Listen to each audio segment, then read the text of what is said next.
Bem-vindos ao Caminho Clássico. Hoje nós vamos falar sobre chaves interpretativas dentro dos livros clássicos.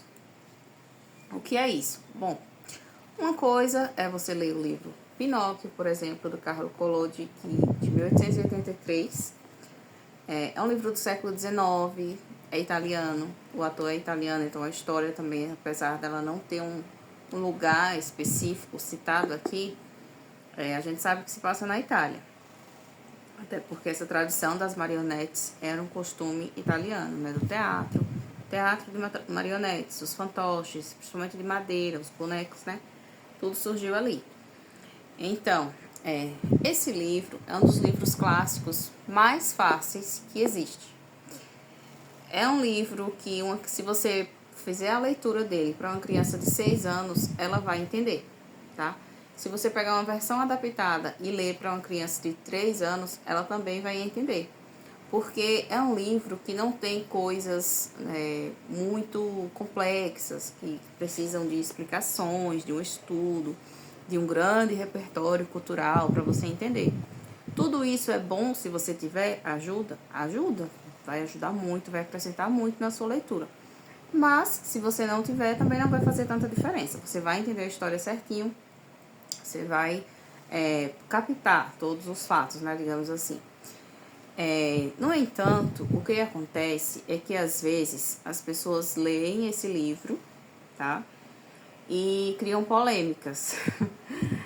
Como assim criam polêmicas? Bom, essa história, ela lembra um pouco uma fábula. Todo mundo sabe que fábula é uma história curtinha com animais que no final a intenção dessa história é passar uma lição de moral explícita, né? É aquela que você não precisa explicar, ela já está ali, embora em algumas versões a lição da fábula vem lá embaixo. A lição de moral desta fábula né, explicando. Mas não precisa, nem sempre vai vir, porque você já vai entender, já vai ficar subentendido pela própria história, né? É o estilo mais fácil que há de ser entendido, né? Do que é clássico, são as fábulas. E eu gosto de comparar Pinóquio a uma fábula, porque é uma história riquíssima, cheia de lições, só que com humanos, né? Embora o Pinóquio, no início da história, ele ainda não é exatamente humano, ele é feito de madeira, mas a maioria dos personagens é humano, embora também tenha aí animais que falam, que agem como humanos, que têm vícios e virtudes como os humanos. A história não é exatamente uma fábula, né? Até porque na fábula são só animais. Mas daí o que acontece? Tem pessoas que lê aqui e falam, eu não vou ler Pinóquio pro meu filho de 5 anos porque a história é polêmica, né? Chega ali na parte dos assassinos, né? Surgem os assassinos.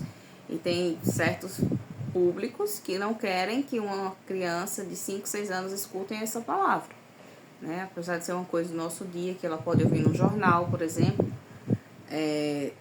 as pessoas acham que para uma história é muito pesado, e aí ocultam essa palavra, e tá tudo bem, né? Cada um sabe de si. Daí vem o fato da morte, né? O Pinóquio é enforcado por 2 personagens, e ele é enforcado, né? Ele é enforcado numa árvore e ele morre mesmo, e algumas versões traz esse enforcamento, né? Essa mesmo daqui traz. Tem outras que trazem colorido, ainda mais explícito, né?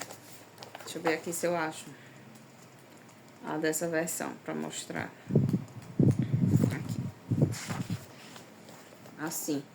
Aí tem gente que acha que é muito pesado mostrar isso aqui para uma criança. E tá tudo bem, tá? Não tô julgando ninguém. Só que assim, tem todo um contexto, você não é simplesmente, isso aqui faz parte da história, é uma parte da história. Mas se você quiser pular essa parte, também não tem problema nenhum, né? Você pula a parte, você fala de outra maneira, não precisa mostrar isso aqui para criança, caso você não queira. Só que daí as pessoas falam, Pinóquio era isso, Pinóquio era aquilo. Querendo encaixar Pinóquio em certos padrões, né, sociais que a gente tem, né, de bandido, de uma coisa, e assim, não tem nada disso, tá? Não tem nada disso. Pinóquio é apenas uma criança comum, como qualquer outra, que apronta, que faz coisas que não deveria, que desobedecem. A maior característica do Pinóquio é a desobediência. Ele já nasce desobediente, né? E todos nós, né, somos assim, todo mundo é pecador, né? Então ele já nasce desobediente, já vai desobedecendo seu pai, já vai aprontando ali algumas coisas. Então, assim, mas tem a voz da consciência, que tá ali sempre, que é o grilo falante nesse caso, né? Que tá ali sempre, Pinóquio, não faz isso, Pinóquio, tal e tal. Mas ele não quer nem saber, ele quer mais aproveitar, ele quer brincar, ele quer ir pra farra. Como toda criança, né? Se você perguntar pra uma criança, fulano, tu prefere estudar ou tu prefere brincar? Lógico que ele vai dizer que é brincar. Então, Pinóquio é a mesma coisa. Ele não tem, e assim, ele já nasce um menino grande, ele não tem essa coisa de bebê, de ter tido uma mãe pra orientar, Não, o pai dele cria ele já nasce ali com certa idade. E então, assim, certos ensinamentos que todos nós tivemos, ele não teve. Então, ele já pula aí algumas fases. Então, o pai dele compra uma cartilha para ele estudar, faz assim, das tripas coração, porque pega o único casaco que ele tinha para se proteger do frio e vende esse casaco para comprar a cartilha para Pinóquio ir para a escola. O que o Pinóquio faz? Primeira oportunidade, Pinóquio vende essa cartilha e paga uma entrada pro circo, né? O circo das marionetes. Então, assim, desobedeceu total. O pai falou, faz uma coisa, porque você precisa estudar. Estudar é o melhor caminho para você ser alguém na vida e tal e tal. Mas ele, né, quer nem saber. Entrou num ouvido e saiu no outro, eu quero é curtir. Ele não sabia as consequências que isso teria, né? Porque a partir daí várias coisas acontecem com o Pinóquio. Começa aí a jornada dele, né? Então, assim, não, Pinóquio não tem nada polêmico. A parte mais polêmica que tem realmente é essa do enforcamento. Mas é uma parte, assim, que se você quiser pular, não tem problema nenhum. Você pode pular. E se a sua criança for muito pequena, você não quiser, se você achar que vai chocar demais, você passa tranquilo. Mas, assim, Pinóquio, o que eu queria dizer hoje é que dentro de uma história clássica há várias interpretações, há várias formas de interpretar, várias chaves interpretativas. Mas isso vai partir de você, da sua cosmovisão.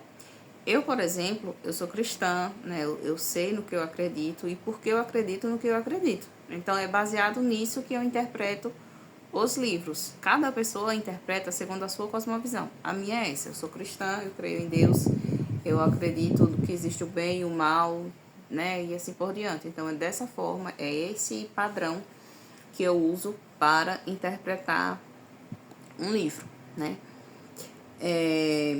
Então, assim, você... Aqui dentro tem várias chaves interpretativas. Dentro de outros livros clássicos você vai encontrar outras chaves, críticas sociais que não vão estar ali explícitas, né? Que vão estar de forma disfarçada, simbólica, que vai depender se você vai conseguir interpretar, encontrá-las ou não. Tem pessoas que vão ler e não vão encontrar nenhuma, né? Fazendo ali uma primeira leitura. Daí, depois de um tempo, ela decide fazer uma segunda leitura, uma releitura, e ela vai encontrar alguma coisa mais. Ela vai, poxa, isso aqui eu não vi da primeira vez. Na segunda leitura, ela vai enxergar aquilo. Com Pinóquio também é assim. Eu já li ele acho que 2 ou 3 vezes. Da primeira vez, eu li certo. Da segunda, eu enxerguei coisas que na primeira eu não tinha visto. Então, assim, são muitas possibilidades dentro de um único livro clássico. Ele é clássico justamente por causa disso. Ele não se esgota. É uma coisa que passou, que já, século XIX, já 2 séculos atrás praticamente. E ele está aqui até hoje. É uma história que continua sendo lida, sendo muito vendida, continua sendo... Quem é que não conhece a história de Pinóquio, né? Apesar de que as pessoas reduzem muito a história a apenas que era um menino que mentia e o nariz dele crescia. Mas na história clássica real, integral, o nariz crescer é assim, nem é o mais importante, nem é o fato principal que acontece com o Pinóquio. Não é isso, né? O nariz fica lá meio que esquecido até, né? Tão rica que é a história. Tem tanta coisa aqui que você nem lembra tanto do nariz. Mas é isso. Um livro clássico, ele é clássico justamente por não se esgotar. Sempre que você relê novamente, você vai encontrar coisas novas. E não tem nada assim de perturbador. Tem livros clássicos sim, que tem coisas mais pesadas, temas mais profundos. Mas não é o caso desse aqui. Esse aqui tem coisas bíblicas, você vai encontrar paralelos com a Bíblia, você vai encontrar com criança normal, coisas normais da infância, do amor de um pai, de uma mãe por um filho. E tem sim a parte mágica, né? Porque Pinóquio é um conto de fadas, né? Então tem ali a parte mágica, a fada faz o papel de mãe do Pinóquio. Então, assim, é um livro riquíssimo que vale a pena ser lido, sem que necessariamente traga aí nada polêmico, nada, né, demais, assim. É fantástico, né? É uma fantasia mais tranquilo de você ler para qualquer idade. Eu super indico. Então é isso. Por hoje ficamos por aqui. Este foi mais um livro abordado aqui no Caminho Clássico. Até o próximo.